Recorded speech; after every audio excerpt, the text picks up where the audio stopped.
ಹನುಮಂತ್ ಅವರು cup ಗೆದ್ರು. So expectation ಇತ್ತ ಹನುಮಂತ್ ಅವ್ರು ಗೆಲ್ತಾರೆ ಅಂತ ಏನಾರು? ಹನುಮಂತು ಬಗ್ಗೆ ಹನುಮಂತು ಮತ್ತು ನನಗೆ ಇದಿತ್ತು ಅಂದರೆ ಎರಡು ಕೈಯಲ್ಲಿ ನಂದೊಂದು ಕೈ ಹನುಮಂತು ಒಂದು ಕೈ ಇರುತ್ತೆ ಅಂತ ಬಂತು. ಹನುಮಂತು ಗೆದ್ದಿರೋದಕ್ಕೆ ನನಗೆ ತುಂಬಾ ಖುಷಿ ಇದೆ. ಅವನ ವ್ಯಕ್ತಿತ್ವನೇ ಅವನಿಗೆ ಗೆಲ್ಲಿಸಿದೆ. ಅವನ ಆಟ ಆಡಿರೋ ರೀತಿ, ಅವನ ವ್ಯಕ್ತಿತ್ವ ಅವನಿಗೆ ಗೆಲ್ಲಿಸಿದೆ. ಅದ್ರ ಬಗ್ಗೆ ನನಗೆ ತುಂಬಾ ಖುಷಿ ಇದೆ. ಬಿಗ್ ಬಾಸ್ ಅವರು ಒಂದು ಬಿರುದು ಕೊಡ್ತಾರೆ, ಭಾವನಾತ್ಮಕ ಉಗ್ರವಾದಿ, ಮಾಸ್ ಮಹಾರಾಜ, ಗ್ರೇ ಏರಿಯಾ ಕಿಂಗ್, ಉಗ್ರ ಮಂಜೂರ್ ಅಂತ. ಸೊ ಇದ್ರ ಬಗ್ಗೆ ಏನು ಹೇಳಕ್ಕೆ ಇಷ್ಟಪಡ್ತೀನಿ?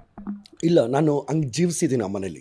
ಮಹಾರಾಜ ಮಂಜಣ್ಣ ಇರ್ಬೋದು, ಭಾವನಾತ್ಮಕವಾದ ಉಗ್ರವಾದಿ ಅಂತ ಇರ್ಬೋದು. ಆಮೇಲೆ ಮ್ಯಾಕ್ಸಿಮಮ್ ಪ್ರೀತಿ ಕೊಟ್ಟಿದ್ದಾನೆ, ಮ್ಯಾಕ್ಸಿಮಮ್ ಕೋಪ, ಮ್ಯಾಕ್ಸಿಮಮ್ ದ್ವೇಷ ಮಾಡ್ತಾನೆ, ಮ್ಯಾಕ್ಸಿಮಮ್ ಆಗಿ ನಗಿಸಿದ್ದಾನೆ ಜನಗಳನ್ನ. ಅಂದರೆ ಇವೆಲ್ಲವೂ ಬಿಗ್ ಬಾಸೇ ಹೇಳ್ತಾರೆ. ಅಂದರೆ ಆ ಮನೇಲಿ ನಾನು 120 ದಿನ ಕಳೆದಿರೋದ್ರಲ್ಲಿ ಅವೆಲ್ಲವೂ ನಾನಾಗಿದ್ದೆ.